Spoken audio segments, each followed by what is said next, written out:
إن الحمد لله نحمده ونستعينه ونستغفره ونعوذ بالله من شرور أنفسنا ومن سيئات أعمالنا من يهده الله فلا مضل له ومن يضلل فلا هادي له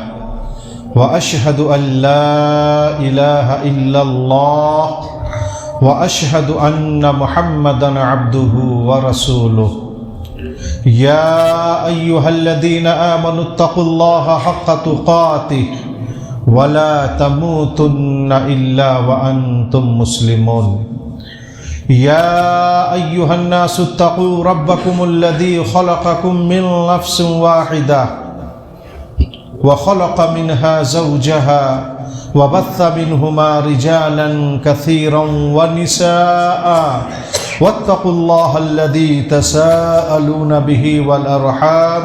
إن الله كان عليكم رقيبا يا أيها الذين آمنوا اتقوا الله وقولوا قولا سديدا يصلح لكم أعمالكم ويغفر لكم ذنوبكم ومن يطع الله ورسوله فقد فاز فوزا عظيما أما بعد فإن خير الحديث كتاب الله وخير الهدي هدي محمد صلى الله عليه وسلم وشر الأمور محدثاتها وكل محدثة بدعة وكل بدعة ضلالة وكل ضلالة في النار فأعوذ بالله من الشيطان الرجيم بسم الله الرحمن الرحيم قاف والقرآن المجيد بل عجبوا أن جاءهم منذر منهم فقال الكافرون هذا شيء عجيب أإذا متنا وكنا ترابا ذلك رجع بعيد قد علمنا ما تنقص الأرض منهم وعندنا كتاب حفيظ بل كذبوا بالحق لما جاءهم فهم في أمر مريج أفلم ينظروا إلى السماء فوقهم كيف بنيناها وزيناها وما لها من فروج والأرض مددناها وألقينا فيها رواسي وأنبتنا فيها من كل زوج بهيج تبصرة وذكرى لكل عبد منيب ونزلنا من السماء ماء مباركا فأنبتنا به جنات وحب الحصيد والنخل باسقات لها طلع نضيد رزقا للعباد وأحيينا به بلدة ميتا كذلك الخروج كذبت قبلهم قوم نوح وأصحاب الرس وثمود وعاد وفرعون وإخوان لوط وأصحاب الأيكة وقوم تبع كل كذب الرسل فحق وعيد أفعينا بالخلق الأول بل هم في لبس من خلق جديد وقال النبي صلى الله عليه وسلم اشتكت النار إلى ربها فقالت ربي أكل بعدي بعضا فأذن لها بنفسين نفس في الشتاء ونفس في الصيف فأشد ما تجدون من الحر وأشد ما تجدون من الزمهرير وقال عمر بن الخطاب رضي الله تعالى عنه الشتاء غنيمة للعابدين وقال الله تبارك وتعالى في موضع آخر فأما من ثقلت موازينه فهو في عيشة راضية وأما من خفت موازينه فأمه هاوية وما أدراك ما هي نار حامية تمام تر تحمید و توصیف، ہر طرح کے محامد و محاسن اور بڑائی و کبریائی اسی اللہ وحدہ لا شریک کے لیے سزاوار ہے، جس اللہ وحدہ لا شریک نے ہم کو، آپ کو اور دنیا بھر کے تمام انسانوں اور جنوں کو محض اپنی عبادت کے لیے پیدا فرمایا۔ صلاۃ و سلام کا نزول ہو، درود و سلام کا نزول ہو تمام انبیاء کرام علیہم الصلاۃ والسلام پر، خصوصاً صاحب کمال، پیکر حسن و جمال، محسن انسانیت، رسول رحمت جناب محمد الرسول اللہ صلی اللہ علیہ وسلم پر۔ اللہم صلی علی محمد وعلی آل محمد کما صلیت علی ابراہیم وعلی آل ابراہیم انک حمید مجید۔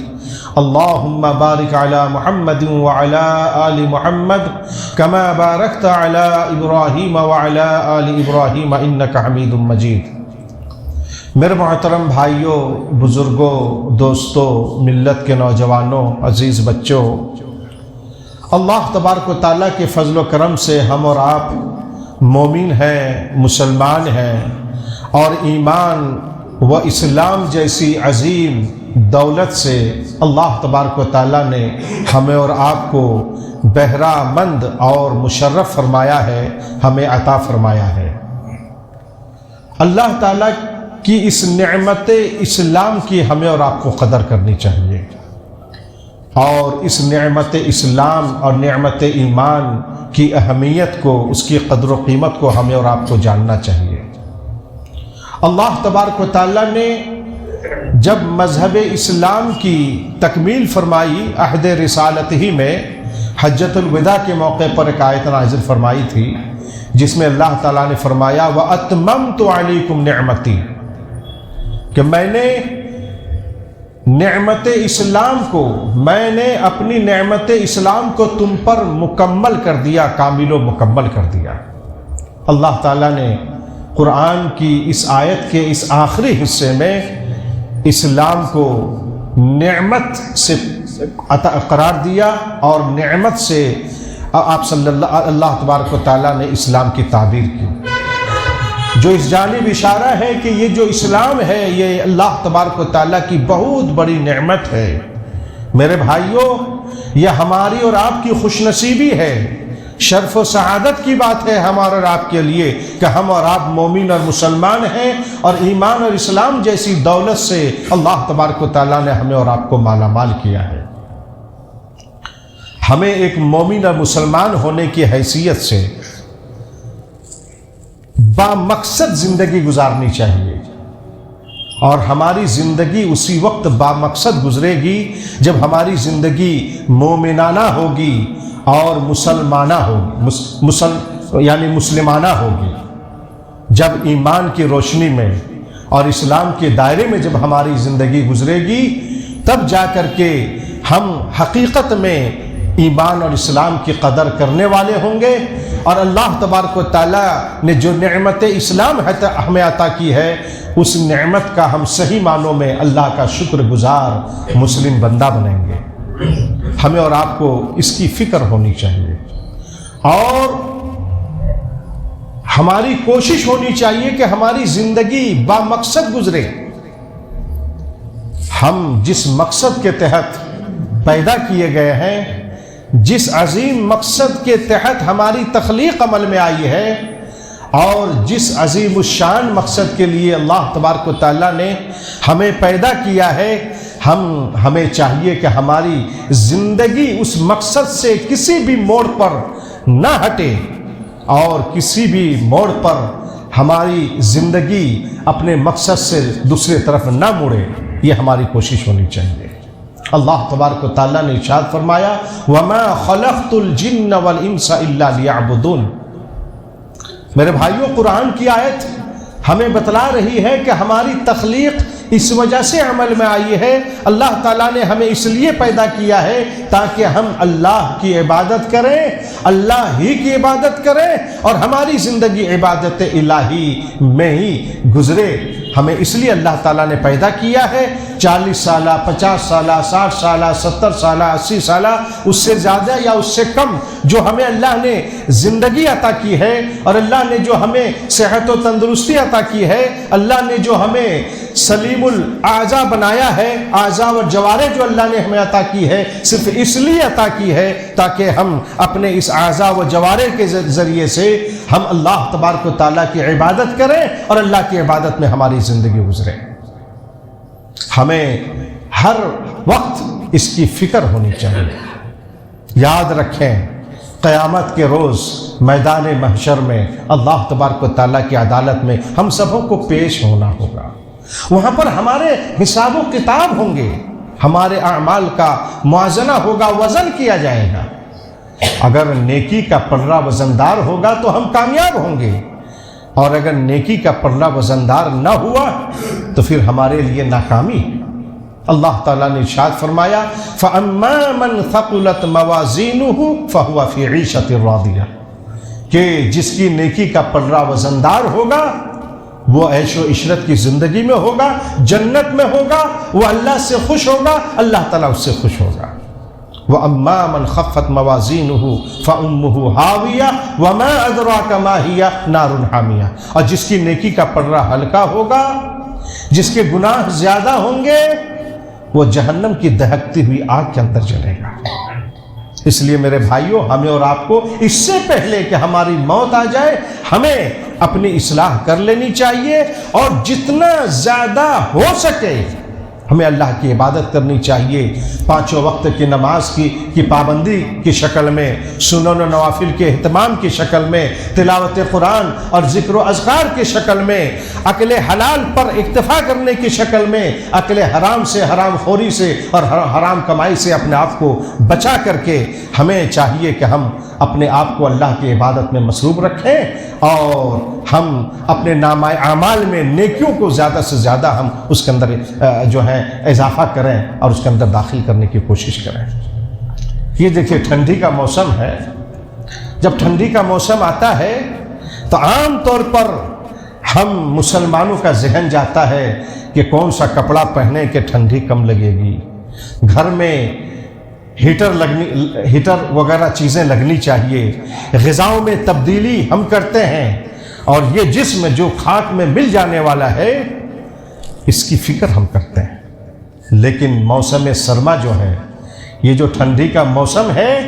یہ اجر و ثواب حاصل کرنے کا، نیکیاں حاصل کرنے کا، اللہ کی رضا حاصل کرنے کا بھی ایک موسم بہار ہے میرے بھائیو۔ اس کی طرف بھی ہماری توجہ ہونی چاہیے، لازمی طور پر ہونی چاہیے۔ یہ موسم کبھی ٹھنڈا کبھی گرم، اور یہ شدت برودت یعنی سخت سردی اور شدت حرارت سخت گرمی کیوں ہوتی ہے، اس تعلق سے صحیح بخاری اور صحیح مسلم کے ایک حدیث ہے۔ پیارے حبیب جناب محمد الرسول اللہ صلی اللہ علیہ وسلم نے ارشاد فرمایا اشتکت النار الی ربها فقالت یا ربی اکل بعدی بعدا، جہنم نے اپنے رب سے، اپنے پروردگار سے، اللہ تبارک و تعالیٰ سے شکایت کی، اور شکایت کرتے ہوئے کہا کہ اے میرے رب، اے میرے پروردگار، جہنم شکایت کر رہی ہے کہ اس کے اندر جو آگ ہے، اس آگ میں اتنی شدت ہے، اتنی تپش ہے، یہ آگ کے شعلے آپس میں ایک دوسرے کو ایسے لپٹ رہے ہیں کہ اکل بعدی بعدا، بعض نے بعض کو کھا لیا ہے۔ جہنم شکایت کر رہی ہے اللہ تعالیٰ سے، جہنم کی طرف سے شکایت ہو رہی ہے اللہ تعالیٰ سے، جہنم میں جو آگ کی جو لپٹ ہے اور آگ کے جو شعلے ہیں، اللہ اکبر۔ آج جہنم ہم کہتے ہیں، اپنے کانوں سے سنتے ہیں، سنتے سناتے ہیں، لیکن ہم پر کوئی اثر نہیں ہے، ہمارے دل سیاہ ہو چکے ہیں، آخرت کے طرف سے ہم بالکل اتنے بے فکر ہو چکے ہیں کہ ہم پر کوئی اثر نہیں ہے۔ اللہ اکبر۔ میرے بھائیوں، دنیاوی جو یہ آگ ہے، اس سے 70 گنا زیادہ جہنم کے آگ کی تپش ہوگی اور اس کی طاقت ہوگی۔ دنیا کی اس آگ میں اگر ہم اپنی انگلی رکھ دیں ہم تڑپ اٹھیں گے، برداشت نہیں کر پائیں گے۔ اس سے 70 گنا زیادہ جو تپش اور طاقت والی جو جہنم کی آگ ہوگی، اس آگ میں پورے جسم کو اگر جھونک دیا جائے گا اور پورے جسم میں وہ آگ اگر لپٹ جائے گی تو کیسی تکلیف ہوگی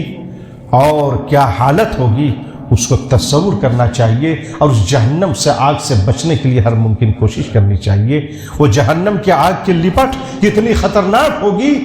اور کس قدر وہ المناک ہوگی کہ جہنم نے اللہ تعالیٰ سے شکایت کیا کہ اے میرے رب، اکل بعدی بعدا، میرے بعض کو بعض نے کھا لیا ہے۔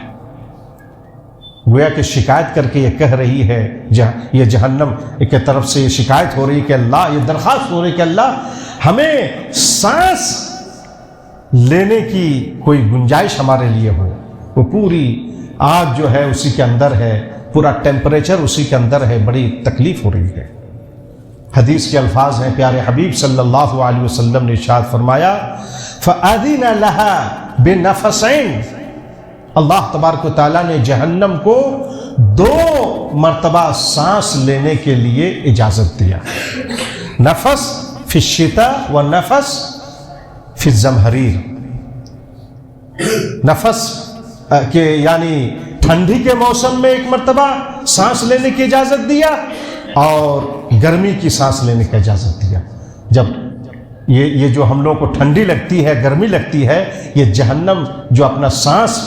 اس دنیا میں پھینکتی ہے اسی کا یہ اثر ہے میرے بھائی۔ یہ ٹھنڈی کا موسم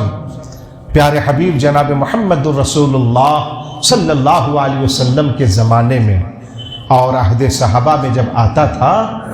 تو خوشیوں کی لہر دوڑ پڑتی تھی، اپنے لیے موسم بہار سمجھتے تھے کہ یہ دن بڑا چھوٹا ہے، نفلی روزہ ہم رکھ کر کے ثواب حاصل کرتے ہیں، رات بڑی لمبی ہے، آسانی سے جاگ کر کے قیام اللیل کر سکتے ہیں، تہجد کی نماز پڑھ سکتے ہیں۔ ایک حدیث ہے سنن بیہقی اور مسند امام احمد بن حنبل کی، اور بہت سارے محدثین نے اس حدیث کو شواہد کی بنیاد پر حسن قرار دیا ہے اور معنوی اعتبار سے بالکل صحیح ہے۔ وہ حدیث حضرت ابو سعید خدری رضی اللہ تعالیٰ عنہ سے مروی ہے، پیارے حبیب صلی اللہ علیہ وسلم نے ارشاد فرمایا الشتاء ربیع المؤمن، ٹھنڈی کا موسم مومنوں کے لیے موسم بہار ہے، ٹھنڈی کا موسم مومنوں کے لیے موسم بہار ہے، ثواب حاصل کرنے کا یہ سیزن ہے۔ پیارے حبیب صلی اللہ علیہ وسلم نے آگے ارشاد فرمایا کہ فَقَصُرَ نَهَارُهُ فَصَامَ وَطَالَ لَيْلُهُ فَقَامَ، اس کا دن، ٹھنڈی کے موسم کا دن چھوٹا ہوتا ہے تو جو مومن بندہ ہوتا ہے اس نے روزہ رکھ لیا، روزہ رکھتا ہے اور روزہ رکھ کر کے وہ ثواب حاصل کرتا ہے، اور رات چونکہ طویل ہوتی ہے تو قیام اللیل کر لیتا ہے، نماز تہجد کا اہتمام کر لیتا ہے، اللہ تعالیٰ سے رات کے آخری پہر میں نماز تہجد پڑھ کر کے گناہوں کی مغفرت اللہ سے مانگتا ہے اور وہ دعائیں کرتا ہے۔ اور اس طریقے سے مومنوں کے لیے یہ جو موسم سرما ہے، سردی کا موسم ہے، یہ موسم بہار ہے ان کے لیے، موسم ربیع ہے، موسم بہار ہے ان کے لیے۔ اللہ اکبر۔ عمر ابن خطاب رضی اللہ تعالی عنہ، مستدرک حاکم کی روایت ہے، وہ ٹھنڈی کے موسم کے تعلق سے کہا کرتے تھے کہ الشتاء غنیمۃ للعابدین، اللہ کی عبادت کرنے والے مومنوں اور مسلمانوں کے لیے، عبادت گزار بندوں کے لیے یہ موسم سرما بہت بڑی غنیمت ہے، اللہ تبارک و تعالیٰ کی طرف سے بہت بڑی نعمت ہے، اس لیے کہ اس موسم میں نفلی روزے بآسانی رکھے جا سکتے ہیں، اور رات چونکہ طویل ہوتی ہے اپنی نیند پوری کر کے نماز تہجد اور قیام اللیل وہ اچھی طریقے سے کر سکتا ہے، نماز تہجد پڑھ سکتا ہے۔ ہمیں اس کی طرف توجہ دینے کی ضرورت ہے میرے بھائیو، ہر چیز پر توجہ ہے، اگر توجہ نہیں ہے تو اعمال صالحہ کی طرف نہیں ہے، آخرت کی طرف نہیں ہے، جبکہ آخرت کی زندگی ہی حقیقی زندگی ہے، وہاں کی کامیابی ہی حقیقی کامیابی ہے، اور وہاں کی ناکامی بہت بڑی ناکامی ہے، ہمیں اس کی طرف توجہ دینے کی ضرورت ہے۔ یہ روایتوں میں آتا ہے کہ صحابہ کرام رضی اللہ تعالی علیہم اجمعین کے زمانے میں جب موسم سرما آتا تھا، جب ٹھنڈی کا موسم آتا تھا، تو یہ صحابہ کرام آپس میں کہا کرتے تھے کہ یا اہل القرآن اطال اللیل لصلاتکم وقصر النہار لصیامکم، اے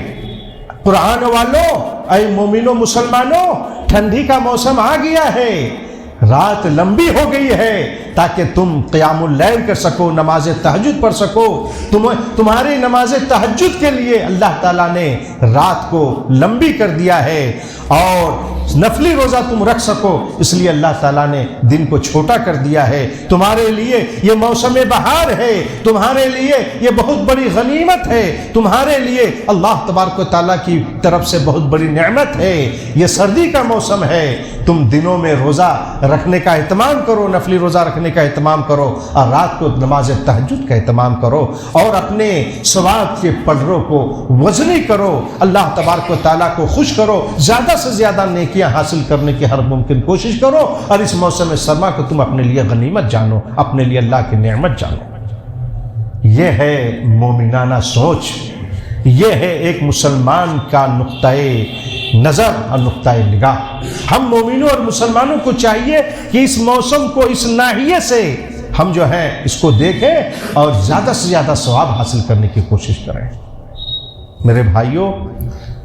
صحابہ کرام جو ہمارے سلف صالحین تھے، ہمیں ان کی زندگی پڑھنی چاہیے، ہمیں نبی اکرم صلی اللہ علیہ وسلم کی سیرت طیبہ کو پڑھنی چاہیے اور ہمیشہ مطالعہ کرنا چاہیے، اور اس سلسلے میں چھوٹی بڑی متوسط کتابیں اردو، عربی، ہندی، انگلش ہر زبان میں موجود ہیں، ہم لوگ کو مطالعہ کرنا چاہیے۔ میرے محترم بھائیوں، ٹھنڈی کے موسم میں ہمیں کوشش کرنی چاہیے کہ ہم ٹھنڈا پانی سے وضو کریں۔ اگر ٹھنڈا پانی سے وضو کرنے میں دقت نہیں ہے تو ہم کو کرنا چاہیے، اس سے بڑا ثواب ہے۔ صحیح مسلم کی حدیث ہے، اور حدیث کے راوی ابو ہریرہ رضی اللہ تعالی عنہ ہیں۔ پیارے حبیب جناب محمد الرسول اللہ صلی اللہ علیہ وسلم نے ارشاد فرمایا، الا ادلکم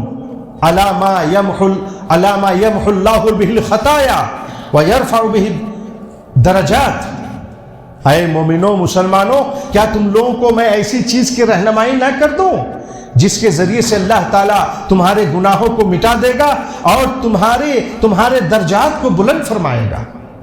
صحابہ کرام نے کہا بلا یا رسول اللہ، کیوں نہیں اللہ کے رسول، ضرور بتلائیے۔ اس وقت پیارے حبیب صلی اللہ علیہ وسلم نے فرمایا، اسباغ الوضوء علی المکارہ وکثرۃ الخطی الی المساجد وانتظار الصلاۃ بعد الصلاۃ او کما قال علیہ الصلوۃ والسلام۔ آپ صلی اللہ علیہ وسلم فرمایا کہ ٹھنڈی وغیرہ کی وجہ سے مشقت کے وقت مکمل وضو کرنا۔ ٹھنڈی لگ رہی ہے ہم کو وضو کرنے میں، پانی ٹھنڈا ہے، تکلیف ہوگی، لیکن جہنم کی تکلیف کے مقابلے میں کچھ نہیں ہے، اور اس کے بدلے میں جو اللہ تعالیٰ نے ہمارے لیے جنت پر رکھا ہے، یہ دنیا کی کوئی نعمت اس کا مقابلہ نہیں کر سکتی۔ اللہ کے رسول صلی اللہ علیہ وسلم فرمایا کہ مشقت کے وقت ٹھنڈی لگ رہی ہے یا کوئی اور مشقت کی کوئی چیز ہے، اس موقع پر مکمل وضو کرو۔ اور اسی طریقے سے کثرت الخطی الی المساجد، یعنی مسجد دور ہے، تم پیدل چل کر کے جاؤ۔ دوسری حدیث میں اللہ کے رسول صلی اللہ علیہ وسلم فرمایا کہ ایک آدمی باوضو ہو کر کے نماز پڑھنے کے لیے جب مسجد جاتا ہے تو ہر قدم پر اللہ تعالیٰ اس کا گناہ مٹاتا ہے اور اخروی درجہ کو اللہ تعالیٰ بلند فرماتا ہے۔ اس کے بعد نبی علیہ الصلوۃ والسلام نے فرمایا انتظار الصلاۃ بعد الصلاۃ، ایک وقت کی نماز پڑھ لینے کے بعد دوسرے وقت کی نماز کا انتظار کرنا۔ یہ وہ اعمال ہیں جن کے بدولت اللہ تعالیٰ بندوں کے گناہوں کو مٹاتا ہے اور درجات کو بلند فرماتا ہے۔ میرے بھائیوں، موسم سرما میں ہمارے دین اسلام کے اندر کچھ فیسلٹیاں بھی ہیں، کچھ رخصتیں بھی ہیں۔ مان لیجئے کہ سخت ٹھنڈی ہے اور کوئی مریض ہے وہ نہا نہیں سکتا ہے ٹھنڈے پانی سے، گرم پانی کا انتظام نہیں ہے، نہا نہیں سکتا ہے یا وضو نہیں کر سکتا ہے، نہانے کی صورت میں، وضو کرنے کی صورت میں اگر اسے کوئی تکلیف پہنچ رہی ہے، اس کے بیمار ہونے کا اندیشہ ہے، یا مریض ہے، مرض میں اضافے کا خطرہ ہے، یا ایک جان کو ہلاک ہے، تو ایسی صورت میں ہماری شریعت نے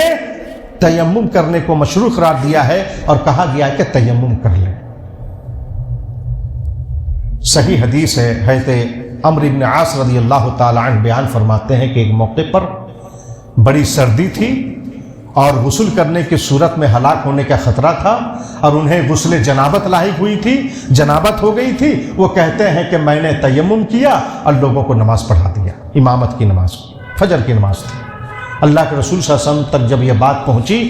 تو اللہ کے رسول نے کہا کہ اے عمرو، تم نے جنابت کی حالت میں نماز پڑھا دیا لوگوں کو۔ حضرت عمرو نے کہا کہ اللہ کے رسول، اللہ کا فرمان کہ وَلَا تَقْتُلُوا أَنفُسَكُمْ، وہ والی آیت میرے ذہن پر آ گئی کہ اپنے آپ کو تم لوگ قتل نہ کرو، اور میں نے تیمم کر کے نماز پڑھا دیا۔ اس حدیث میں ہے فَضَحِكَ رسول اللہ صلی اللہ علیہ وسلم، اللہ کے رسول صلی اللہ علیہ وسلم ہنس پڑے، اور عمرو بن عاص کے اس عمل کو آپ نے برقرار رکھا اور ان کی کوئی سرزنش نہیں کی۔ تو غسل جنابت میں بھی اگر پانی سے نہانے کی صورت میں خطرہ ہے بیماری کے اضافے کا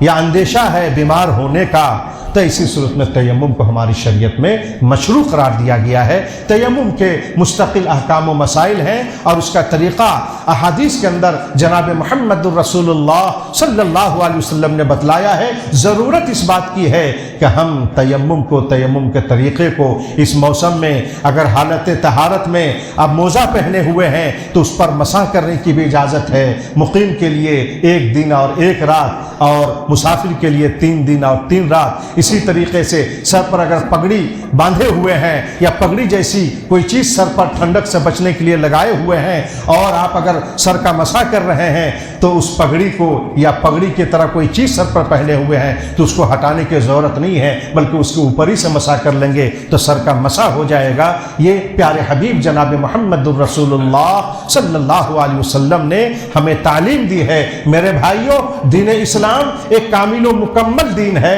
اور یہ دین اسلام سب کے لیے ہے، مالداروں کے لیے بھی ہے، غریبوں کے لیے بھی ہے، صحت مندوں کے لیے بھی ہے، مریضوں کے لیے بھی ہے، بوڑھوں کے لیے بھی ہے، نوجوانوں کے لیے بھی ہے، مردوں کے لیے بھی ہے، اور خواتین کے لیے بھی ہے۔ سب کے لیے ایسے احکام و مسائل اس کے اندر بیان کیے گئے ہیں جو 100% صحیح ہے، جس میں ہر کوئی جی سکتا ہے، اسلام پر عمل کر سکتا ہے، اپنے ایمان کی حفاظت کر سکتا ہے، اور اپنے آخرت کو کامیاب بنا سکتا ہے۔ اللہ تبارک و تعالیٰ سے دعا ہے، اے اللہ ہم تمام مسلمانوں کو کہنے سننے سے زیادہ اس پر عمل کرنے کی توفیق عطا فرما، ہمارے گناہوں کو معاف فرما، ہمارے نیک اعمال کو قبول فرما۔ اے اللہ تو ہی شفا دینے والا ہے، پروردگار عالم تیرے بہت سارے بندے اور بندیاں مریض ہیں، بیماری میں مبتلا ہیں، اے اللہ تو ہی شفا دینے والا ہے، بیمار مسلمانوں کو شفائے عاجل و کامل عطا فرما۔ تو ہی رزاق ہے، اے اللہ بے روزگار مسلمانوں کو روزگاری عطا فرما، برسر روزگار مسلمانوں کی روزگاری میں کامیابی اور برکت عطا فرما، مزید ترقی عطا فرما۔ اے اللہ اسلام اور مسلمانوں کی مساجد و مدارس اور اسلام کے مقدس مقامات کی حفاظت فرما، ہمیں معاندین کی عداوتوں سے، حاسد کے حسدوں سے، ماکروں کے مکر و فریب سے، اور ہر طرح کے شرور و فتن سے ہم سبوں کی دائمی حفاظت فرما۔ ہمیں جب تک زندہ رکھ، ایمان کی حالت میں زندہ رکھ، اور ہم سب کا خاتمہ ایمان کی حالت میں فرما۔ اپنے فضل و کرم سے ہماری ان دعاؤں کو قبول فرما۔ ربنا تقبل منا انک انت السمیع العلیم وتب علینا انک انت التواب الرحیم۔ صلی اللہ تعالی علی خیر خلق محمد وعلی آلہ وصحبہ اجمعین برحمتک یا ارحم الراحمین۔